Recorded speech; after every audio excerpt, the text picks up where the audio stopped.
Welcome to the Next Level Facebook Ads Podcast with Phil Graham. We help you master Facebook ads and give you an unfair advantage over your competition. Are you ready? Let's go. What's up, podcast family? Welcome to the Next Level Facebook Ads Podcast, episode 417. Phil Graham here. Welcome to May. It is May 6th, first episode of the month. Hope you guys are doing amazing. Today, I'm going to be talking about 3 warm audiences that you might be ignoring. So many advertisers kind of miss these 3 retargeting audiences, and they're often, sometimes, audiences that can do really well. Now, there are exceptions. Obviously, it depends on the type of business and each individual situation, but I really like these 3 audiences, and I do think that you should test them. And in this episode, I want to break down what they are, and I want to talk about why they matter and how to build ads specifically for these 3 audiences. You don't want to waste your warm traffic. You want to leverage it with this strategic retargeting plan. So how the heck are you guys doing? Can you believe that it's already May? Like, it's almost summer. This year is flying by so fast. I hope it's going really well for you guys. I truly do care. And I hope your ads are crushing it if you're running them. If you're getting ready to run them, I hope they do crush it. Now, if you guys are looking for any help with your ads, with your marketing or your AI, if you're looking for one-on-one, hands-on consulting and coaching help, or maybe you want somebody to just do it for you, for either of those things, just go to my website, philgrahamdigital.com, or DM me on Instagram at philgrahamdigital. We'll hop on a short Zoom call and let's connect. So let's jump right in. Most advertisers tend to focus on website visitors and email lists for their retargeting, but there are 3 powerful warm audiences that a lot of times get overlooked by advertisers. And these are people that might already be familiar with your company, with your brand, with your product or service. They might even be primed to take action. And sometimes, not always, sometimes they're pretty cost-effective to convert compared to cold traffic. Of course, there are exceptions, but these are 3 really good audiences that I like, and I hope you're not overlooking them, but if you are, then it's good you're here. You can start testing them.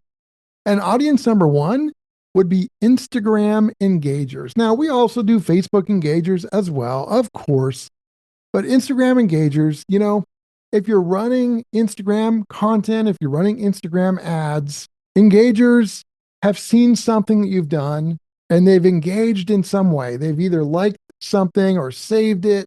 Maybe they commented. That's some really good intent. So what I like to do is I'll sometimes target and retarget Instagram engagers, especially on Instagram, with story-focused ads. Sometimes I'll do like a story that's testimonials. Another time I'll do a story that's something else. And it's similar to maybe what they engaged with at the top of the funnel because they were interested enough in something to be in that audience. And so we want to kind of give them more of the same. But on Instagram, a lot of times I will focus on some story-focused retargeting, meaning stories and reels as your placements, especially here in mid-2025 and beyond. And that's something that is pretty interesting. There's a lot of opportunity there, especially now. So I would make sure that you are testing your Instagram engagers with your retargeting, and you can do different time frames. You could do the short time frame, people that have engaged in the last couple of weeks or the last month, and that's it.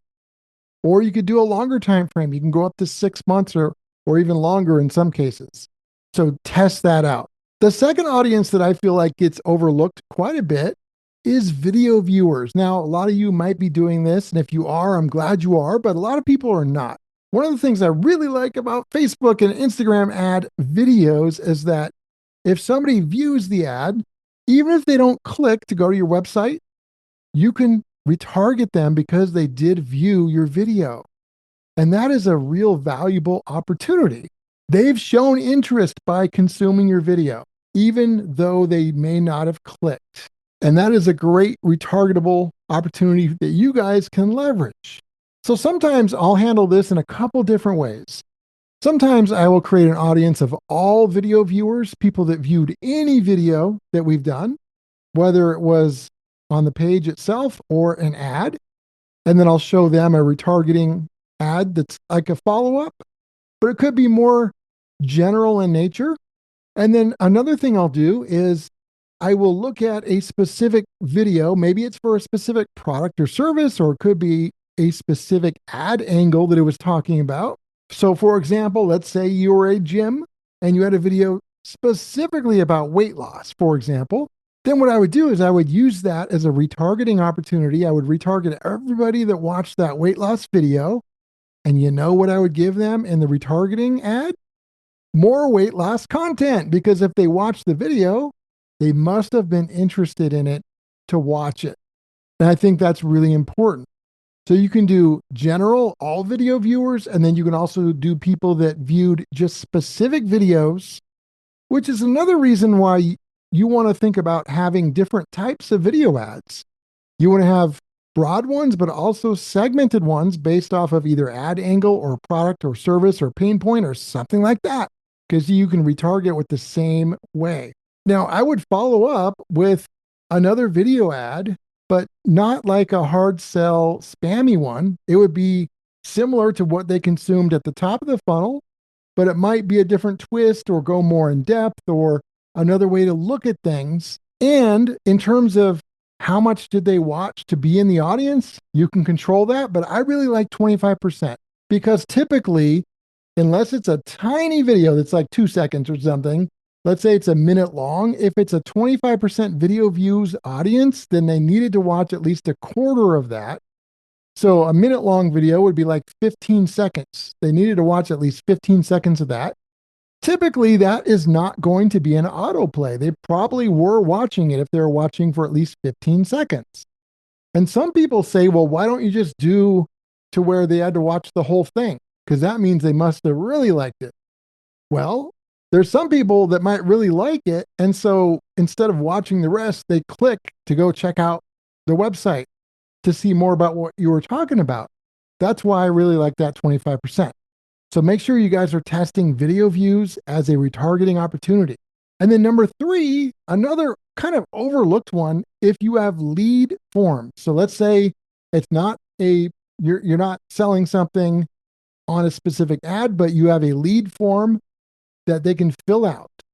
Well, you can target people that opened that lead form or even got to a page on your website that had a form on it. And then you exclude the people that actually became leads. So you're targeting the people that got there but didn't actually submit the form. And that's something that could be interesting. A lot of people sometimes incorrectly assume that if somebody sees your product or your offer or your form and they don't buy or they don't fill out the form right away, they didn't like it. Well, that's not true for a lot of people. You know, people are distracted, they're busy, maybe they loved it and they just got busy and had to stop what they were doing. That's very common. I'm sure that happens to you all the time, right? So what you want to do is try and get back in front of them. And so again, I would make an audience of people who opened a lead form or visited your form on your landing page, but did not fill it out. They did not become a lead. And then what you could do is maybe try in the retargeting ad, try either a different hook or a short form retargeting ad that's a little bit different than the original one that got them there and see if that works. And that could be something that could be very interesting for you as well. And then I'll give you a bonus number 4. And this is segmented website page visitors. So like I said earlier, a lot of people do target website visitors, but did you know, and hopefully you knew this, but if not, you can target people that have visited just specific pages on your website only as well. So whether you have a specific product you want to promote or an offer, or maybe a pain point, going back to the gym analogy, they might have a page on weight loss and a different page on building muscle, a different page on flexibility. These could be videos, they could be pages, they could be both. You could retarget people that visited any of those individual pages and then give them more content that's the same as the content that was on the page that got them there in the first place. And that's something that can be really powerful too. So, my friends, I hope you test these retargeting audiences because sometimes they can be really powerful. And as always, just a reminder, it's always important to point out that every business is unique, results can vary, there's no guaranteed outcomes, so always keep that in mind. Thank you guys so much for being here. I got another great episode for you next week, but episode 417 is in the books. If you want to get in touch, philgrahamdigital.com is the website, or you can DM me on Instagram at philgrahamdigital, and we'll talk to you on next week's episode. Peace out. Thanks for listening to the Next Level Facebook Ads Podcast. Please remember to subscribe and share this with all your friends. For show notes, more tips, and to learn more about Phil, please visit philgrahamdigital.com/podcast.